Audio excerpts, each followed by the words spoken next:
Sembrando conciencia. Germinando el interés por la investigación. Amigos, bienvenidos a otro episodio más de Sembrando Conciencia a través de Radio Chapingo por el 1130 de amplitud modulada y por las redes sociales de manera diferida, en las redes sociales de Radio Chapingo propiamente y también de la Dirección General de Investigación y Posgrado. Aquí en Sembrando Conciencia, pues germinamos el interés por la investigación desde la Universidad Autónoma de Chapingo. ¿Por qué? Porque le damos cita a los grandes investigadores de nuestra casa de estudios para que nos platiquen y nos compartan sus conocimientos, sus experiencias y pues todo lo que han adquirido a lo largo de esa trayectoria como científicos, como investigadores en distintos proyectos. Y en este episodio, pues no es la excepción porque quiero darle la bienvenida al doctor J. Reyes Altamirano Cárdenas. Doctor, bienvenido. Muchas gracias, Luis. Buenas tardes. El doctor es egresado de la Ingeniería Agroindustrial de nuestra Universidad Autónoma Chapingo. Después obtuvo una maestría en Estudios de Sociedad, Ciencia y Tecnología en Dinamarca por la Universidad de Roskilde y posteriormente obtuvo el grado de doctor en problemas económico-agroindustriales. Se desempeñó como secretario técnico de la Comisión de Agricultura y Ganadería por la Cámara de Diputados. Cuenta con más de un centenar de publicaciones científicas, entre las que podemos mencionar Aprendizajes del desarrollo de proveedores de café, certificado promovido por una comercializadora internacional en Veracruz, México. También Economía Circular, modelo sostenible para impulsar la cadena global de valor cacao-chocolate, análisis bibliométrico. O el seguro ganadero como mecanismo de protección para el ganado ante eventos climáticos catastróficos. También ha dirigido más de 10 tesis de licenciatura, maestría y doctorado con temas de investigación como políticas públicas en materia de producción, certificación y comercio de semillas o análisis de costos de dos tipos de estructura de invernadero. Como podemos escuchar, la experiencia del doctor Altamirano es amplia. Y el día de hoy estará compartiendo con nosotros su experiencia en el proyecto Gestión de Riesgos para el Sector Agropecuario. Así es, Luis. Doctor, ¿qué lo motivó, para empezar con esa entrevista, qué lo motivó a incursionar en esta área de investigación, en los riesgos del sector agropecuario? Bien, buenas tardes a todos. Primero agradecer la invitación de parte de la Dirección General de Investigación y Posgrado y por supuesto Radio Chapingo. Creo que es una excelente iniciativa, Sembrando Conciencia, para dar a conocer un poco de lo que hacemos como universidad y por supuesto también para rendir algo de cuentas a la propia institución de lo que estamos haciendo. Claro. Fíjate, Luis, que este tema de gestión de riesgos, yo llegué a él de manera un tanto fortuita. En mi tesis de licenciatura, acorde a la ingeniería agroindustrial, yo trabajé analizando el proceso de innovación tecnológica en un sector muy interesante que es el sector cafetalero, con beneficios del café. Posteriormente, en los estudios de maestría, me interesaba originalmente hacer un trabajo de análisis del desarrollo regional en las regiones de Europa. Terminé haciendo un trabajo de gestión de innovación en clubes de rendimientos máximos económicos aquí en México. Y cuando hubo la necesidad de buscar un tema de investigación para doctorado, teníamos ahí con un grupo de profesores del CIESTAM un proyecto financiado por CONACYT para estudiar el tema de los mercados financieros rurales. Cuando empezamos a hacer el desarrollo de ese proyecto y que me incorporé al doctorado, por allá del año 1996, estaba más o menos cubierto el tema de crédito. Sí. Enseguida había menos investigación, aunque había algo en el tema de ahorro, y posteriormente algo relegado, después de que en 1989 y 1990 se había cerrado la Aseguradora Nacional Agrícola y Ganadera, como que también ahí se cerró un ciclo de investigación del tema de seguro agropecuario. Entonces, cuando me incorporo, el tema que estaba más desprotegido fue precisamente de seguros agropecuarios. Sí, claro. Y me interesaba trabajar especialmente con una figura que sabíamos por ahí que existía, que era cómo se ofrecía el seguro, cómo se trabajaba desde una oferta de seguros de los propios productores organizados en fondos de aseguramiento. Esa fue la manera en que yo llegué al tema. Afortunadamente, desde el principio encontré muy buena recepción en el sector. Me acerqué a la institución nacional, que para entonces era Agroacemex. Me apoyaron mucho con información para poder trabajar con los fondos. Me acerqué también a la Asociación Nacional de Fondos de Aseguramiento, que estuvieron muy interesados en el tema. Platiqué Platiqué también con personas de la Dirección de Seguros, de la Comisión Nacional de Seguros y Fianzas y de la Secretaría de Hacienda y Crédito Público, y también ahí tuve acceso a información de seguros directos. Entonces esa es la manera en que yo llego al tema de investigación. Muy bien. ¿Aproximadamente en qué época, en qué años fue esto, más o menos, para contextualizar un poco? El proyecto de investigación que nos financió CONACYT fue en 1994. Y yo empecé a trabajar el tema de seguros en 1996. Como un tema de doctorado, repito, lo concluí por ahí del año 2000-2001. Y después de que concluí el trabajo, lo sometí a un concurso que convoca la Comisión Nacional de Seguros y Fianzas, y ganamos el premio de investigación en seguros. Bien. Posteriormente me invitó también una misión de Banco Mundial que tenía un conjunto de expertos que iban a ver el vínculo entre el seguro y el crédito en México, y me invitaron a incorporarme como consultor nacional. Participé con ellos y luego en el año 2001 Agrocemex también nos asignó la evaluación de un programa que había, programa de apoyo para el aseguramiento agropecuario, que básicamente consistía en subsidios para el pago del seguro. Entonces ese tema de que hice en el doctorado fue lo que me permitió ir involucrándome en el sector, darnos a conocer un poquito más, y además con todo el acopio de información en lo que había, pues también nos fuimos convirtiendo como una especie de referencia, que después pues lo que me ha llevado es que desde entonces no he soltado ese tema, que lo he seguido trabajando a lo largo de los años. Claro. Y bueno, preguntaba la época para contextualizar, porque recordemos que en esos años pues estaba la crisis financiera, fue una explosión de repente de los bancos, de los mercados mundiales. Esto pues obviamente afectaba en ese sentido a los seguros, a los riesgos. ¿Cómo afectaba en el sector agropecuario en ese momento, en el momento en que usted lo estaba estudiando, doctor? Así es. Efectivamente coincidió con la liquidación de Anaxa. Anaxa estaba por liquidarse, tenía muchos problemas de solvencia financiera, prácticamente estaban en la quiebra, y se estaba buscando un nuevo esquema. El objetivo del gobierno en ese entonces era transferir la mayor parte de los servicios que tenía para que los operaran tanto los agentes privados como el sector social organizado. Entonces por ahí había una iniciativa ya autónoma de parte de los productores desde 1978 que tenían una constitución de fondos de aseguramiento que de manera un poco tímida promovió Anaxa. Tuvo un departamento de más de 40 técnicos donde empezó a promover este tipo de figuras, que no nada más fuera el monopolio estatal, que también participaran los propios productores organizados.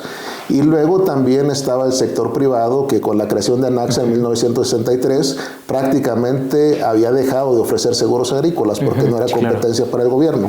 Entonces en esa época se trataba de fomentar, de volver a incluir tanto a los productores, que se les dio todavía un mayor auge para que pudieran constituirse, y también los propios aseguradores privados, de tal manera que el propio gobierno se planteó como objetivo, y eso lo hizo por ahí del año 2001, de que ya no iba a ofrecer directamente a Agrocemex, que fue la institución que sustituyó a Anaxa, ya no iba a ofrecer seguros de manera directa, sino que iba a ser una institución que tenía como misión desarrollar el mercado de seguros a través de fondos de aseguramiento y a través de las propias instituciones de seguros, que también estaban muy recelosas de poder participar en el sector, y ese era el momento en el cual yo empecé a retomar este tema de investigación. Desde entonces, bueno, principalmente vinculado a los fondos de aseguramiento y de alguna manera también con el sector privado y el sector oficial de Agrocemex. Sí, que es como una ¿cómo se llama? Se me fue, pero es como, quiero decir, mezcla, ¿no? Es más bien como... Se le llama un esquema de seguros. Exacto. Que es de una participación público y privada, ¿no? Porque de todas maneras, aunque fueran los aseguradores directos, los fondos y las instituciones de seguro, las aseguradoras, detrás de ellos desarrollando productos y canalizando subsidios también para fomentar la contratación de seguros, estaba el gobierno, ¿no? Claro. Entonces ya no participa el gobierno como con oferta directamente de seguros, pero sí de respaldo a todo el sector, ¿no? Cada uno aportando, bueno, el sector privado con su capacidad técnica y la solidez financiera del gobierno también como apoyo. Muy bien. Doctor, su proyecto se llama Gestión de Riesgos para el Sector Agropecuario, pero ¿qué es una gestión de riesgos? La gestión de riesgos tiene que ver con un proceso. Un proceso en el cual, bueno, siempre en todos los procesos el futuro es incierto, y se puede presentar una serie de eventos que pueden provocar que se tenga un resultado diferente al que se espera. En el sector de la agricultura podremos vincularlo directamente con la producción, que no se obtenga la cosecha esperada, pero también pueden presentarse fenómenos que pueden incidir en la vida, en la salud de las personas, de los productores y de sus familias, de los bienes también con que cuentan y por supuesto de la actividad productiva que están desarrollando. Entonces la gestión de riesgos consiste en poder primero identificar cuáles son los riesgos que se pueden presentar y que pueden llevar a un resultado negativo. El siguiente paso que se tiene que hacer en la gestión de riesgos es poder identificar o clasificar estos riesgos que pueden ocurrir en función de la probabilidad que tengan de ocurrencia y que en caso de presentarse cuál es el impacto que pueden tener en la actividad que se quiere proteger, ¿no? Porque va a haber algunos riesgos que se pueden presentar de manera cotidiana y que en caso de presentarse pues el impacto es menor, se pueden administrar o gestionar desde los propios productores. Puede haber otros fenómenos que son de muy rara ocurrencia, ¿no? Los terremotos, se supone que entran en esa clasificación, las sequías, las heladas. Se presentan poco, pero cuando se presentan el impacto que tienen es muy importante. Fuerte, Entonces, este segundo paso consiste en eso, en evaluar, después de que se tienen identificados los riesgos, cuál es la probabilidad que tienen de ocurrencia y cuál sería el impacto. Y enseguida, el tercer paso consiste en hacer un plan de gestión de riesgos. Va a haber algunos riesgos que se dicen, bueno, los pueden asumir los propios productores a través de sus técnicas de manejo, la selección de semillas, las épocas de siembra, los insumos que utilizan y demás, ¿no?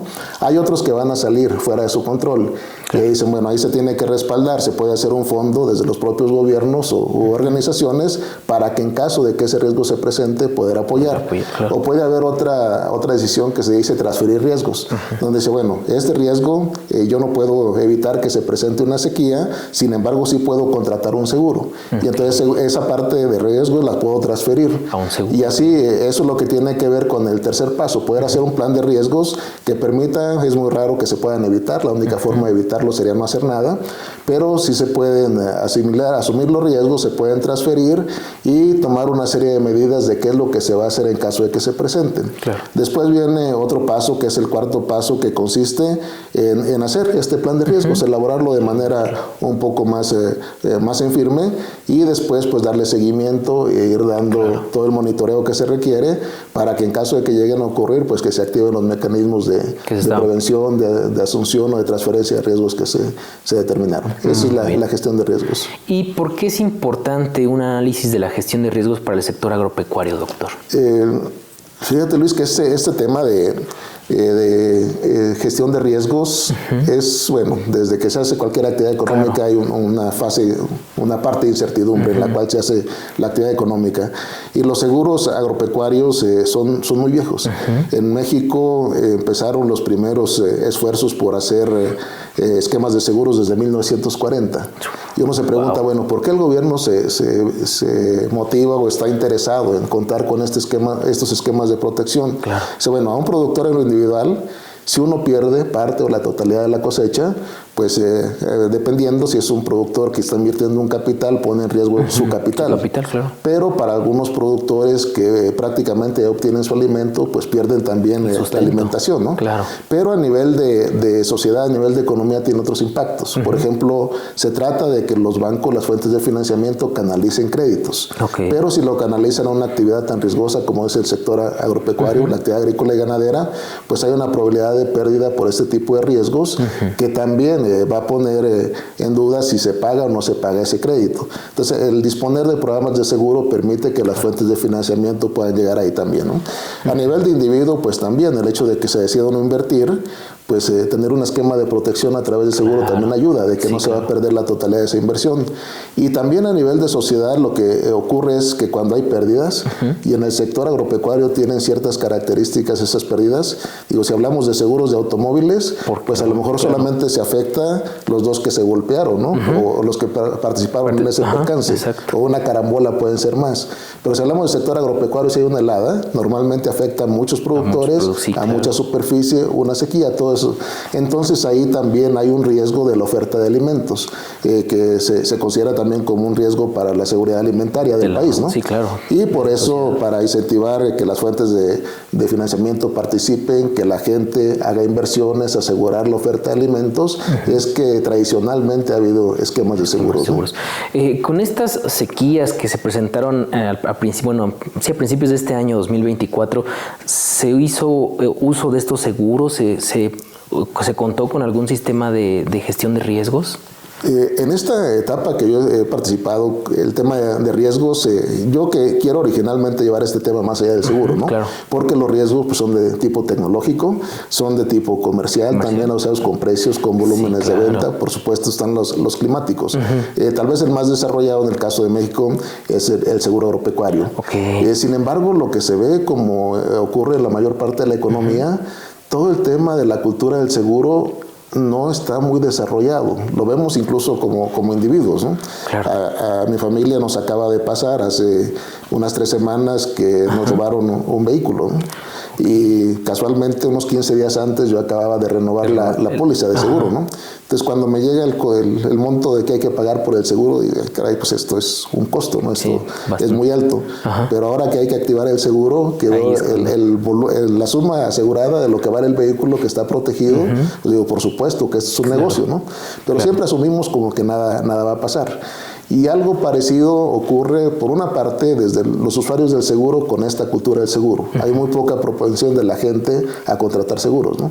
Porque un productor pues tiene que comprar los insumos, tiene que pagar mano de obra y a lo mejor lo que menos piensa es contratar un seguro.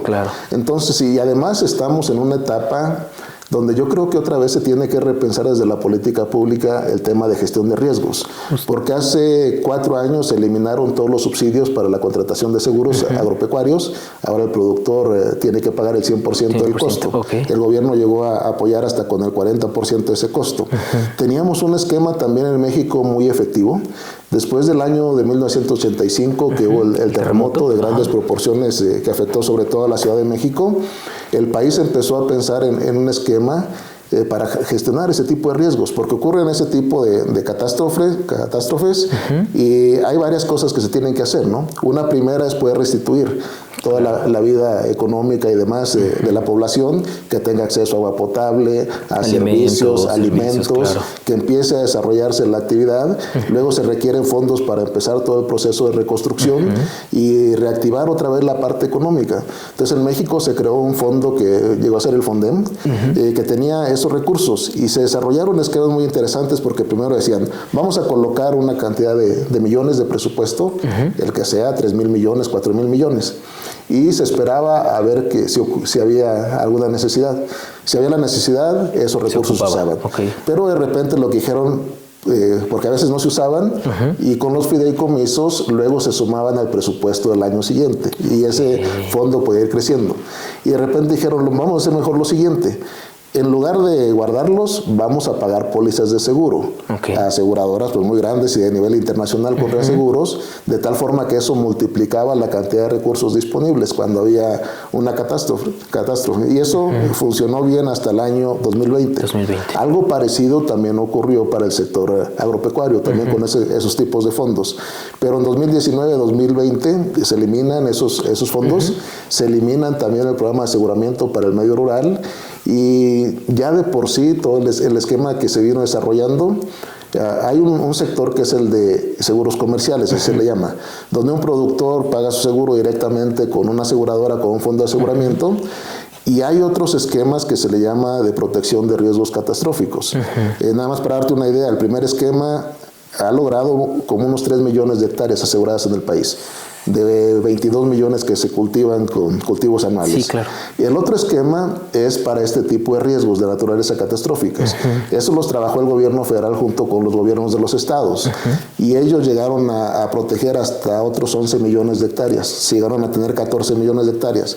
Pero ese esquema de catástrofes era subsidiado al 100%. Entonces fue el primer segmento al que se le pegó con la eliminación de los recursos, y ahorita estamos en una situación donde, según los datos del Censo Agropecuario, solamente el 2% de las unidades de producción en México cuentan con seguros agropecuarios.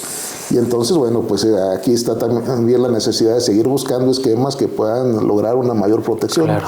Porque en estos esquemas, esto que nos pasó en estos años recientes, 2021 con las sequías, de la que apenas se va recuperando, las inundaciones que ha habido, también, las pérdidas, claro, creo que tienen que llevar otra vez a evaluar la necesidad que hay de contar con este tipo de instrumentos. Claro, y yo espero que para la política de esta administración que viene se pueda retomar este tema. Justamente hablando de la política pública, ¿cómo se puede retomar este tema desde la política pública participando como universidad, como instituto de investigación, doctor? Sí, lo que yo he visto en el sector es que la gente está muy ocupada haciendo lo que le toca, operando los seguros y demás.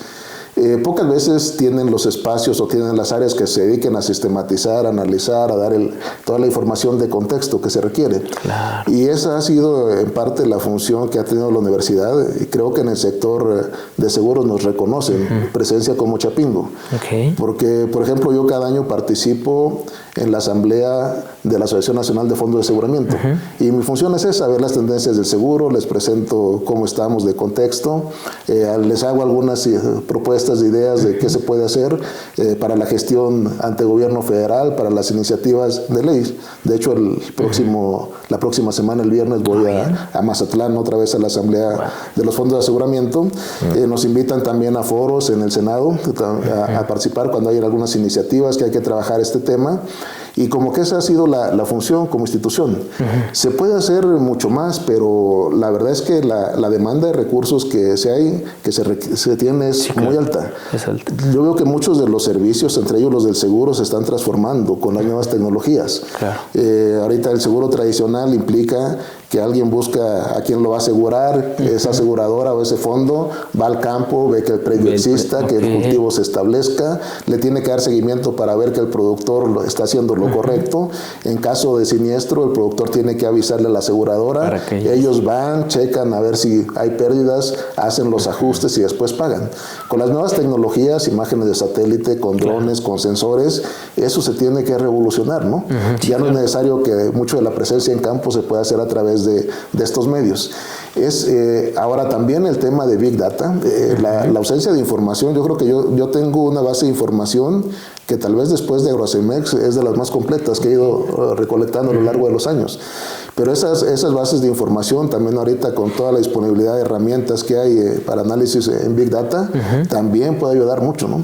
Entonces sí sería muy adecuado que la institución Chapingo tuviera un área que trabaje ese tema y vincularlo ahora más allá que el tema de seguros agropecuarios, el propio de gestión de riesgos, a ver temas importantes como el de cambio climático, ¿no? Claro, ¿Qué estrategias de gestión de riesgos se pueden ir diseñando y se pueden implementar para también prevenir o mitigar los efectos del cambio climático en el sector, ¿no? Claro. Entonces, como que deberíamos ir hasta allá, pero a veces sí nos rebasa el quehacer a la capacidad que tenemos. No, ¿no? Claro. Y doctor, ¿cree usted que como institución universitaria, educativa, la Universidad Autónoma Chapingo, sea oportuno, sea necesario implementar, no sé, alguna materia dentro de los planes de estudio, algún semestre que lleven esta parte de políticas públicas como materia de estudio, como materia para poder aplicarla al salir de la carrera? Sí, definitivamente. Estamos hablando, para empezar, en un sector, ahorita está más bien en una etapa de sobrevivencia, todo el de fondo de aseguramiento. Pero en el país hay unos 800 fondos de aseguramiento. De esos ahorita deben de estar operando unos 320. Entonces, toda la parte de servicio social que se puede hacer ahí, como propias fuentes de empleo. Antes se encontraba muy pocos egresados de Chapingo en esta área, ya en los fondos, ¿no? Claro. Ahora ya veo más. Son oportunidades. Sin embargo, yo no conozco en algún plan de estudios de la universidad que la materia se vea, ¿no? Sí, claro. Ya no digamos seguro agropecuario, el tema de gestión de riesgos. Como que sí lo hemos dejado. Lo hemos intentado poner, por ejemplo, el diplomado en desarrollo de agronegocios que damos con FIRA, que ahorita está la edición número 7, es el 7º año que estamos trabajando. En algún momento participó también Agrocemex y metimos un módulo de seguros agropecuarios, porque sí tiene sus características especiales donde sí se requiere recurso humano que formar, ¿no? Claro. Entonces, No sé, a lo mejor en algún momento nos animamos en estos diplomados de titulación, a lo mejor también podemos plantear algún tema de gestión de riesgos, teniendo ya una base un poco más amplia, claro, ¿no? De gente participando. Claro, de política pública, porque justamente a los egresados de repente no se les da como esa apertura para incidir en las políticas públicas, y siendo que se está estudiando un sector primario. Así es. Ahí yo siento que la experiencia que yo he tenido es que sí esperan mucho de nosotros. Claro. A mí, me tocó participar en el año 2005-2006 como secretario técnico en la Comisión de Agricultura y Ganadería del Senado. Y ahí lo que pasó desde que yo llegué, pues había muy pocos secretarios técnicos con formación técnica, la mayoría son abogados. Entonces a mí me tocaba en las iniciativas que había de temas de semillas, temas de sanidad vegetal, temas de la caña de azúcar, del café, de los seguros. Claro. Pues yo les tenía que explicar, pero yo veía que los senadores decían, pues qué bueno que participa alguien de Chapingo. Siempre como que esperan mucho de nosotros, ¿no? Sí, claro. Cuando nos llaman también al Senado, en los propios fondos de aseguramiento, yo veo que sí, hay los espacios abiertos para que uno pueda hacer propuestas, ¿no? Sí, Lo que sí hay que estar atentos ahí es poder tener esas propuestas para cuando sean requeridas poder presentarlas, ¿no? Claro, y sobre todo que se tiene el conocimiento del sector, el sector primario, el sector de la agricultura, el sector de la ganadería, que se tiene ese conocimiento de riesgos, de ventajas, y bueno, poderlos ocupar esos conocimientos en ya incidir en una política pública. Así es. Doctor, en países como Estados Unidos, por ejemplo, el sistema de gestión de riesgos es más robusto frente a estos embates ambientales. ¿Por qué se da este robustez del sistema, digamos?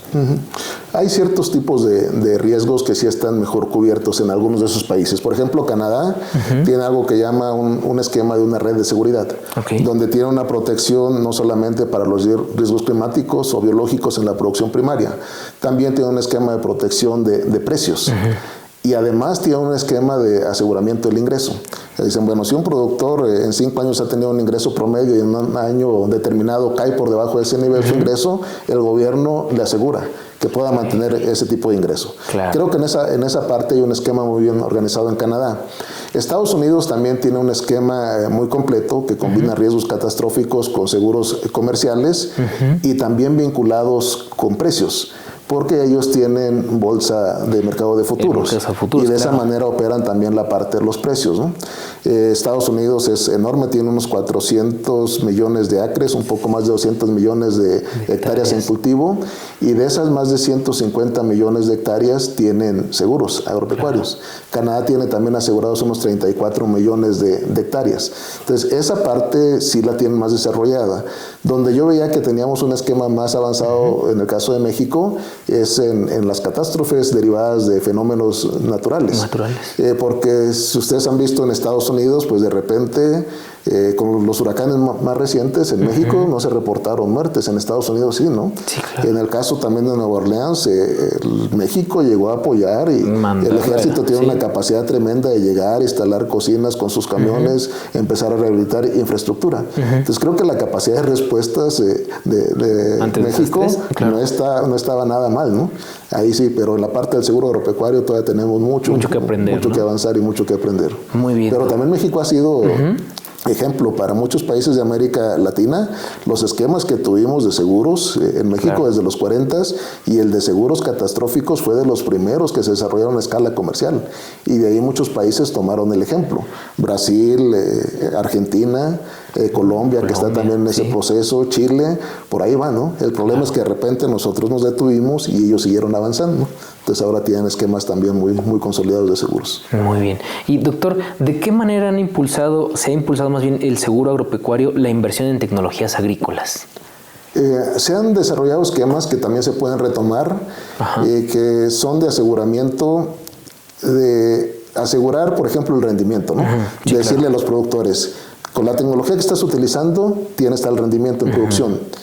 Si impulsamos un esquema de innovación con una tecnología diferente, a través de este esquema de seguros te podemos garantizar que al menos tengas el mismo rendimiento, claro, ¿no? Entonces me parece que esta es la función que podría tener así de manera directa vinculado a innovaciones, porque ya de por sí al dar certidumbre de una inversión, que la gente invierta en nuevas tecnologías, en mejores semillas, en equipos y demás, al contar con el seguro eso también le da certidumbre, ¿no? Claro. Entonces sí está vinculado de esas dos formas, podría vincularse. Y ya han existido. FIRA tuvo en algún momento, me parece que el programa se llamaba Protec, era de fomento de adopción de nuevas tecnologías, y así funcionaba. Para los acreditados que utilizaran tecnologías nuevas, asegurarles por lo menos el mismo rendimiento que tenían con la tecnología que se pretende sustituir.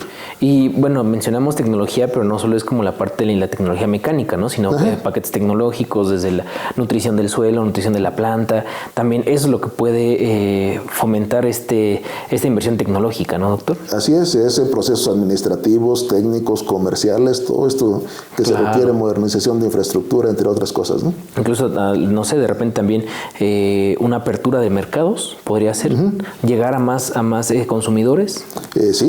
Sí, se puede a través de los esquemas vinculados, por ejemplo, a obtención de productos con ciertas calidades, ¿no? Claro. Para participar en el mercado.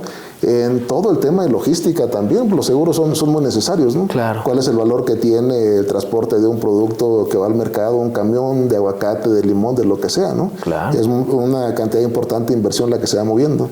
Y los seguros en general, no solamente los agropecuarios, también pueden jugar un papel ahí, ¿no? Y en esta parte, por ejemplo, doctor, de estas certificaciones recientes que tienen que ser, que son productos orgánicos, que son productos libres de químicos, más recientes estas certificaciones, ¿también entran dentro, por ejemplo, dentro de esta gestión de riesgos y dentro de estos seguros agropecuarios? Sí. Ahí es un tema que de repente no se le ve mucha aplicación directa cuando se tienen este tipo de seguros, ¿no? Pero, por ejemplo, pensemos en esquemas de decir así, ¿no? El seguro cuesta tanto para esquemas de producción convencional. Si tú incorporas tecnologías que sean más sostenibles, que tengan un impacto menor, negativo menor, al medio ambiente, entonces el costo de tu seguro puede ser menor, ¿no? Y de esa manera sí se podría ir orientando la adopción de tecnologías que tengan menor impacto en el medio ambiente, que sean más sostenibles, que tengan menor impacto también social, etcétera, ¿no? A mí por eso me gusta mucho este esquema de seguros, porque hay otros instrumentos que se podrían implementar, pero los veo más complejos, ¿no? Por ejemplo, para cambio climático hay que desarrollar nuevas variedades, eso lleva su tiempo, muy específicas para nichos donde va a haber ciertos cambios en condiciones de producción. Puede haber un fondo también así nacional que apoye cuando haya desastres, pero aquí en los seguros es un instrumento muy efectivo, donde tú pagas una prima y a cambio de eso tienes una protección. ¿Cómo ves esa prima? Pues a través de esos esquemas de subsidios móviles, dependiendo de lo que estés haciendo, también puede tener un efecto positivo en tecnologías. Claro. Y, por ejemplo, doctor, para los pequeños productores, para los pequeños agricultores, acceder a un seguro con estas certificaciones que son más certificaciones orgánicas, ¿sería más sencillo acceder por el costo o sería sería complicado? Yo veo ahí una situación de que la mayor parte de los productores que son pequeños no dependen ya de la agricultura. La mayor parte de sus ingresos vienen de otras fuentes. Y eso también como que no los incentiva a contratar seguros para la parte agropecuaria. Pero el mercado de seguros es muy amplio. Cuando uno tiene la mala fortuna de que alguien fallece, pues los propios gastos funerarios ya son un problema para algunas familias, ¿no? Sobre todo para familias pequeñas. Y a través de esquemas de microseguros se pueden ofrecer este tipo de seguros, ¿no? Un seguro de vida que te cubra al menos gastos funerarios, ¿no? Como que hay que ir haciendo segmentos de necesidades de seguros que podrían hacerse, ¿no? Por eso también me gustan mucho los fondos de aseguramiento que ofrecen principalmente seguros agrícolas en la parte de la producción, pero pueden ofrecer este tipo de seguros, ¿no? Seguros de vida. Y lo que se hace pues es ir juntando esas demandas de muchos pequeños para hacer que los esquemas sean viables. Entonces los pequeños productores sobre todo contratan muy poco seguro. Los que más contratan los seguros son los productores medianos a grandes y especialmente los que tienen crédito. Porque es un requisito también para que tengan acceso al crédito contratar seguros, ¿no? Y de ahí pues ya vienen diferentes comportamientos. Hace rato veía las cifras y todavía entre los que tienen crédito y los que tienen seguro hay una brecha importante, ¿no? Por alguna razón no se está usando todavía el seguro como un esquema de protección para todos los que tienen crédito. Pero cuando vemos los que tienen más de 150 o 100 hectáreas, ahí sí, la mayoría de los que tienen, casi todos los que tienen crédito tienen seguro, ¿no? Entonces es parte de lo que hay que ir conociendo en el mercado de cómo funciona y qué necesidades hay, ¿no? ¿Qué es lo que requiere de protección una unidad de producción? Viéndola como tal, no como unidad agrícola o como productor, sino como unidad de producción. Y doctor, dentro de estos grandes productores que son los que tienen un seguro y los que tienen un crédito, ¿qué cultivos son los que se están viendo en estas cifras de productores con seguro y productores con crédito? El principal cultivo y el que más se atiende con mucho es el maíz. El maíz sigue siendo el rey en las políticas públicas y es el que más contratación. Yo creo que los del 1.600.000 hectáreas que están asegurando ahorita, debe de traer el maíz unas 550,000 hectáreas. Casi la mitad. De ahí le sigue el trigo, está el sorgo también, principalmente granos básicos, son los que se atienden con seguros. Entonces hay todavía una brecha muy amplia de desarrollar esquemas de seguros para otros cultivos.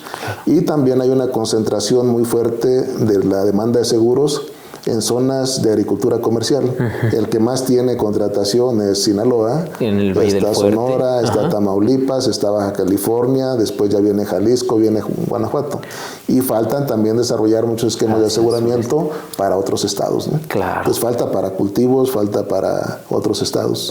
Pues ahí todavía hay una brecha grande que trabajar en investigación. Hablando de cultivos, doctor, ¿por qué el aguacate todavía no figura dentro de esta parte de los seguros? Si es un cultivo, pues, de un costo muy alto.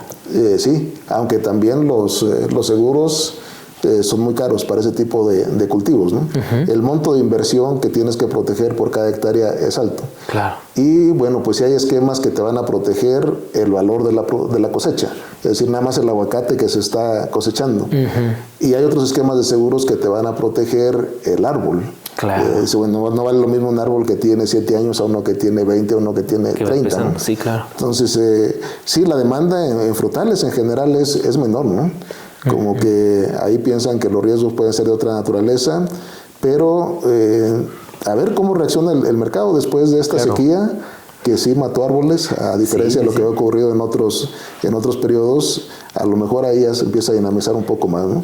Porque sí, la frecuencia de pérdidas en frutales es mucho menor que lo que ocurre con granos. Con cultivos. Y menos que te llegue a matar por un factor de riesgo como estos, que te llegue a matar un árbol, ¿no? Por ejemplo. Pero ya ha ocurrido. En el caso, como dice, de muerte de árboles, en el caso de los cítricos en Veracruz, que también es un caso en el que se perdió mucho de esta parte de cultivo de cítricos, también ahí hay algún estudio de alguna gestión de riesgos, alguna parte de los seguros en esta región citrícola de Veracruz. Los productos existen, estos que hemos comentado, el valor de la cosecha, que protegen el valor del árbol, esos están. Pero creo que esta percepción de riesgos de la que estamos hablando es la que principalmente ha afectado, ¿no? Siempre se asume que el riesgo principal en esos productos es el precio, y es lo que siempre preocupa a los productores. Pero por ejemplo, en el sector pecuario, que se desarrolló una experiencia interesante en los años recientes, uno de los principales factores de riesgo que se presentan y que causan pago de siniestros es el rayo.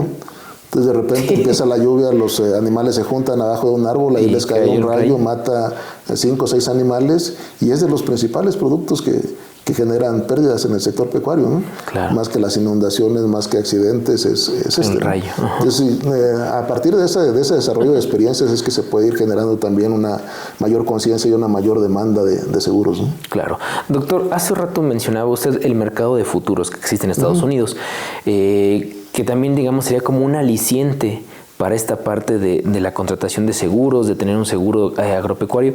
¿Cree usted que en México, implementando un mercado de futuros, pudiera existir una demanda de estos seguros de agropecuarios?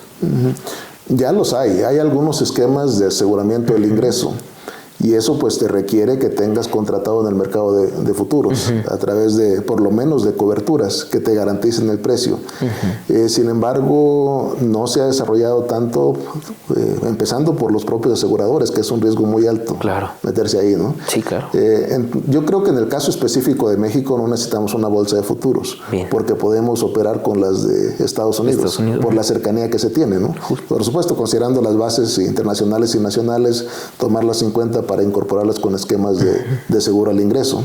Pero ahí falta todavía trabajar más hacia desarrollo de nuevos productos. Es un mercado muy conservador. O sea, México es un mercado conservador. En general, yo veo para las nuevas tecnologías que platiquemos, a la gente todavía le gusta ver a quién le está contratando el seguro, ¿no? Claro. Como que todavía hay mucha desconfianza porque a final de cuentas el que te vende un seguro te está vendiendo una promesa. Si tú me vas a pagar, eso es una realidad, lo que me vas a pagar en este momento como prima, y si te pasa algo, entonces yo te voy a resarcir total o parcialmente la pérdida que puedes tener, ¿no?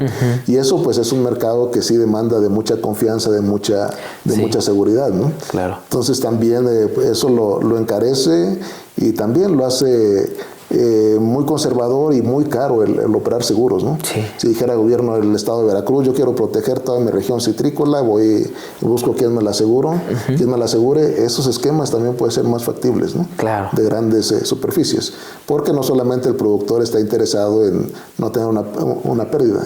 Cuando pasan situaciones de pérdidas también hay una presión social, hay preocupación de los productores, a veces hay movilizaciones, y qué mejor que un gobierno del estado diga, bueno, pues yo tengo un seguro y hay un apoyo por cada unidad de producción o por cada hectárea, ¿no? Claro, pero esa ya es también una parte, como mencionábamos hace rato, la parte gubernamental, la parte privada. Y la sociedad también en su conjunto, bueno, los productores en este caso, y sería pues una parte, una trifecta perfecta, ¿no, doctor? Y bueno, uno de los resultados que menciona en su proyecto es la generación de un marco legislativo y político respecto al aseguramiento agrícola. ¿Cómo fue esta experiencia de trabajar con diferentes sectores, como lo comentábamos ahorita, para la elaboración de este documento tan valioso? Ahí fue un tema de lucha de los fondos de aseguramiento a nivel nacional, porque ellos ya venían trabajando un esquema desde el 78 y trabajaban con algo que se llama bases y después fueron reglas de operación. Y en algún momento se consideró que ya había una madurez suficiente para lo que estaba establecido ahí, más otras adiciones, ponerlas en una ley que es ahora la ley de Fondo de Aseguramiento Agropecuario, que está respaldando cómo se constituyen, cómo operan, cómo deben de constituir reservas, los programas de fomento que se deben implementar. Pero los primeros que hubo que convencer fue la propia Secretaría de Hacienda. Yo recuerdo cuando fui a platicar de mi tema de tesis con un director de seguros, que me extrañó que me recibiera un director como estudiante de doctorado, él me decía que una de las preocupaciones que ellos no querían meterse al sector de fondos era porque en ese momento había como 70 aseguradoras. Y ya para ellos trabajar con todo el tema de supervisión era mucho. Y se metemos 400 fondos y no vamos a poder, ¿no? Y además, pues las aseguradoras privadas no querían perder su nicho, de ser las únicas reconocidas. Pero ahí fue muy importante, por una parte, la capacidad de movilización de los productores. Hay cerca de 135,000 agrupados en fondos de aseguramiento, y hubo también buen eco en el Senado. En la Comisión de Agricultura, por ahí hay un artículo en la Constitución que dice que el Senado tiene las facultades para citar a los funcionarios, a rendir cuentas y a ver qué están haciendo para ciertos sectores, y esto se aprovechó muy bien ahí, ¿no? Entonces fue una gestión muy intensa de esa ley, se logró sacar, se aprobó, y después también con esos instrumentos se le fue dando seguimiento a las necesidades que tenía el sector, ¿no? Y la última que se trabajó pues es una iniciativa de reformas, porque bueno, hay niveles de dispersión. Primero, entre muchos productores hacia una aseguradora, y la aseguradora tiene que dispersar a nivel nacional y a nivel internacional. Entonces, una de las necesidades que sigue habiendo para los fondos de aseguramiento es que tengan su reaseguradora a nivel nacional, que les permita dispersar los riesgos regionales a este nivel, ¿no? Y la última propuesta que se trabajó fue para crear fondos de reaseguro nacionales, pero ya no se encontró en el legislativo el respaldo como se encontró en la primera ley. Entonces hubo dos intentos de meter la iniciativa en la Cámara de Diputados, otra en la Cámara de Senadores, que no prosperaron. Ni siquiera llegaron a dictamen de comisiones, ¿no? Entonces yo creo que en estos tiempos van a ser los tiempos propicios para volver a retomar ese trabajo. Pero sí es un trabajo, bueno, que hay que ir a hacer los talleres a nivel regional con los fondos para preparar la iniciativa, después redactarla como debe ir, convencer a algún diputado, algún senador de que la presente, luego darle seguimiento ahí cuando se requiera en foros, en reuniones de comisión, y darle todo hasta que tiene que ser aprobada por las dos cámaras, cualquier iniciativa de ley, ¿no? Claro, pues es un proceso bastante interesante y muy formativo. Es un trabajo bastante interesante y sobre todo también es el ejemplo de que desde la investigación, una investigación de doctorado, una investigación universitaria, se crea una política pública. Sí. Y se implementa una política pública, como lo dice, con la creación de una ley. Así es. Y en este sentido, doctor, ¿qué aspectos de los seguros agropecuarios o de la gestión de riesgos aún requieren de participación estudiantil, de participación de investigadores? ¿Qué aspectos? Algunos los hemos comentado a lo largo de esta plática. Toda la incorporación de las nuevas tecnologías al sector de seguros, ¿no? Claro. Hay compañías ahorita, por ejemplo, las Insurtech, que tienen esta característica. Están basadas en nuevas tecnologías, en plataformas para participar en el sector.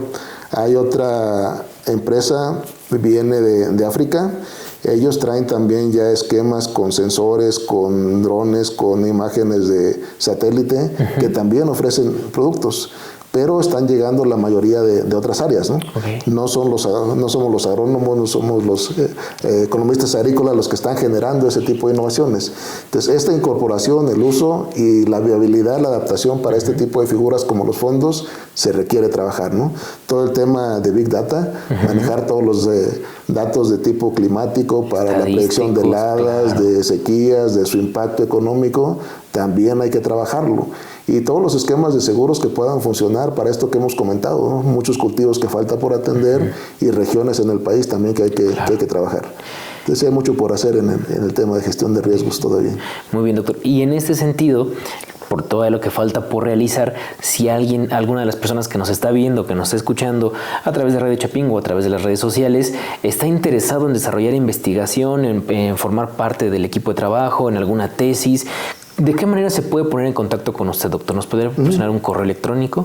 Sí, el correo oficial de Chapingo, claro, el que tenemos es jaltamirano.c@chapingo.mx. También me pueden encontrar en el correo del CIESTAM, que es jreyesa@ciestam.edu.mx. También soy relativamente activo en redes sociales, entonces por Facebook también me pueden contactar. Y sí, hay que trabajar temas de tesis sobre todo. Veo en licenciatura que se nos va disminuyendo cada vez más el número de estudiantes que se gradúan por tesis. Entonces, si se empieza a tiempo, creo que se puede sacar todavía cuando se puede trabajar o avanzar mucho cuando son estudiantes. Y ojalá se animen y puedan retomar este tema. Se necesita revolucionar la forma de hacer investigaciones, sobre todo en estos temas, y sí se requiere que los jóvenes se vayan integrando. Bien, claro. Repetimos correos y nos dan el Facebook para que las personas que nos están escuchando a través de radio lo puedan escuchar. Y no se preocupen, los que nos están viendo en redes sociales, bueno, van a estar apareciendo aquí en la pantalla los correos del doctor y el Facebook. ¿Lo repetimos, doctor? Bien, por los correos electrónicos es jaltamirano.c@chapingo.mx. También jreyesa@ciestam.edu.mx. Y en Facebook me buscan con mi nombre porque no me sé la dirección. Pero ahí me van a encontrar. Bien, J. Reyes Altamirano Cárdenas. ¿Y CIESTAM es con doble A? Sí, así es. Así es. Doctor, ¿cómo ha transformado su trabajo como investigador la labor docente? Después de la experiencia adquirida de años, ¿cómo ha transformado su labor docente este trabajo de investigador? Al principio me decía si estábamos tranquilos, estaba nervioso, ¿no? Creo que esa es una característica que nunca he perdido. Claro. Yo empecé en la docencia antes de ser maestro aquí en Chapingo, empecé trabajando con técnicos, ¿no? Entonces el nivel de exigencia era mucho mayor. En el tema de seguros me ha tocado presentar en foros como estos a los que vamos, donde hay 800, 900 gentes, ¿no? Participando. Sí, claro. Este acceso a información que tenemos también directa y este contraste frecuente de lo que estamos haciendo con la realidad, también nos lleva a mejorar los resultados que tenemos en investigación, ¿no? Claro. De repente también el manejo de la información que se tiene afuera exige que uno esté actualizado. Y eso pues necesariamente tiene que verse también en los salones, ¿no? Claro. Creo que de la pandemia para acá pues he tomado 2 diplomados, uno en estadística aplicada, otro en matemáticas y estadística. He tomado varios talleres, ¿no?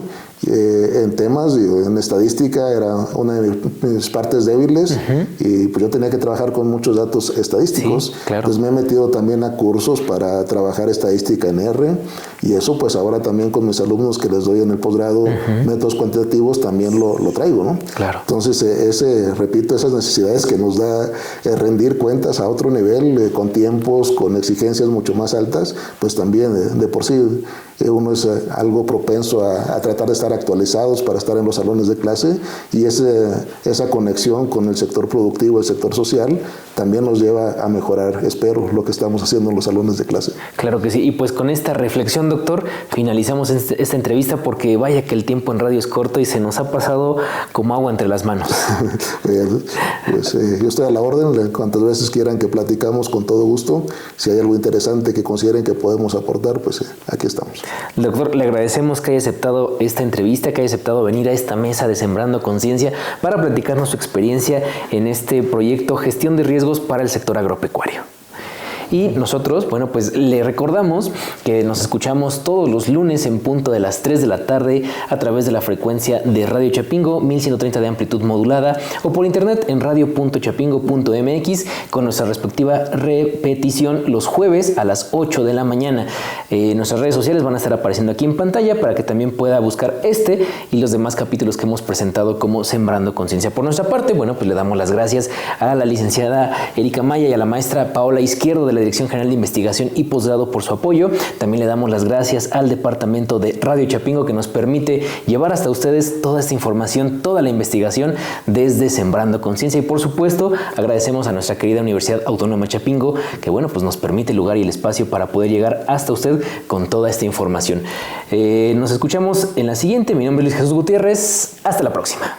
Sembrando Conciencia es una coproducción de Radio Chapingo y la Dirección General de Investigación y Posgrado de la Universidad Autónoma Chapingo. Sembrando Conciencia. Germinando el interés por la investigación.